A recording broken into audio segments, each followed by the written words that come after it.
Pada tutorial kali ini adalah tutorial ke-6, lanjutan dari tutorial sebelumnya. Bagaimana menggunakan Visual Studio dengan bahasa pemrograman C#. Pada tutorial sebelumnya saya sudah menjelaskan kode yang berada di belakang kelas form, ya. Kemudian menambahkan atribut, kelas, field atau variabel berscope atau beruang lingkup kelas.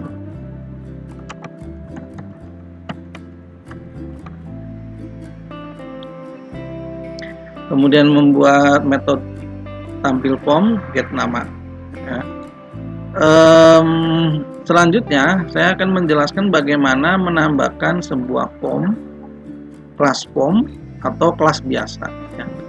Untuk contoh saya akan menambahkan kelas form. Di sini klik dulu projectnya, ya, di form data ini.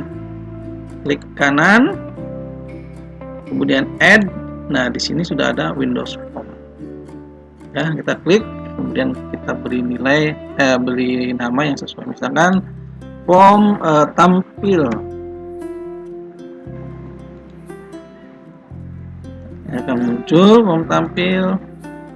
Kemudian kita kopikan dua komponen ini karena nanti kita akan menginputkan di sini dan nilainya ditampilkan pada form yang kedua tadi. Jadi ini kita copy saja. Kemudian di paste ke sini. Nah, oke.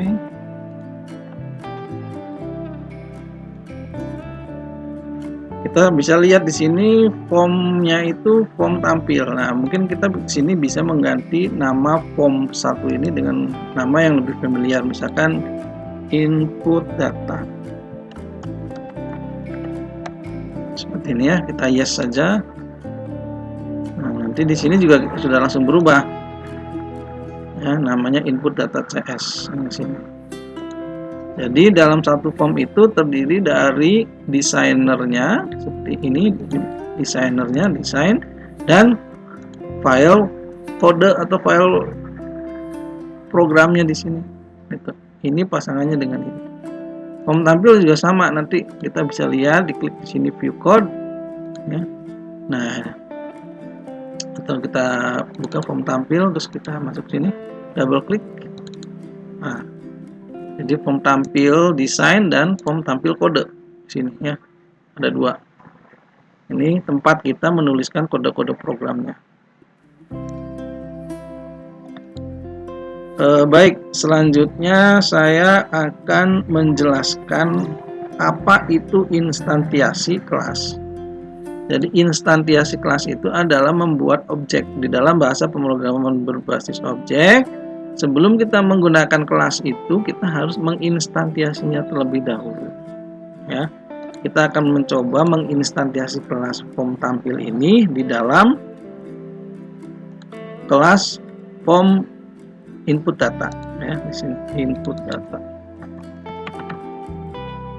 Kita masuk di sini di dalam button tampil, klik dulu, kemudian double klik. Masuk di dalam event button tampil, klik. Ya, coba kita instansiasi atau membuat objek bertipe form tampil. Nah, ini juga saya ingin menjelaskan kepada Anda, jika kita mengetikkan suatu kode program, maka kita dapat mengetikkan control dan space. Control dan space itu membantu kita agar memandu kode selanjutnya, agar kita tidak salah ketik. Seperti ini misalkan form tampil, kita ketikin T, nah ini dia langsung keluar. Kemudian kita tekan space, nah sini langsung form tampil. Kita kasih nama variabelnya form tampil misalkan, sama dengan new form tampil, enter. Ini sudah terpilih, langsung kita enter saja, kurung buka kurung tutup. Nah, ini cara membuat sebuah objek. Ya, tipenya form tampil. Jadi ini adalah tipe bentukan yang kita buat sendiri. Selain dari C# itu memiliki tipe-tipe natif seperti integer, string, floating, double, boolean, dan lain sebagainya. Jadi ini adalah tipe kelas atau tipe yang kita buat sendiri atau tipe bentukan.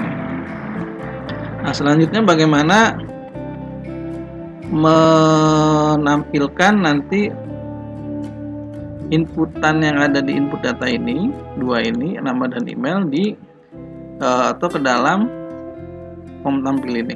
Ya, jadi kita harus melemparkan atau melewatkan datanya ke text box ini. Ya, sebelumnya kita coba ganti namanya ini dengan text box atau txt nama. Ya, sebagai tips, sesuaikan nama komponen itu dengan jenisnya. Jadi kalau misalnya ini teks, maka depannya txt.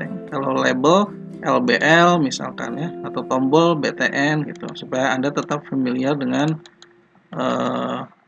komponen tersebut. Karena jika penamaannya sembarangan, maka kita akan bingung sebenarnya.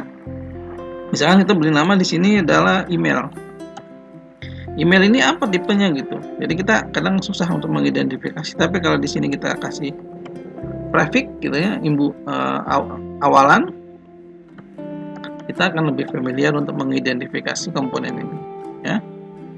Nah, kemudian ini sekalian saya menjelaskan akses modifier atribut atau variabel atau metode di dalam sebuah kelas. Jadi atribut atau metode itu mempunyai ruang lingkup pengaksesannya. Seperti kita kembali ke sini, input data, di sini ada variabel bertipe string, lingkupnya adalah kelas, dan dia secara standar atau default, jika di sini tidak ada akses modifiernya, misalkan public atau misalkan private, berarti dia itu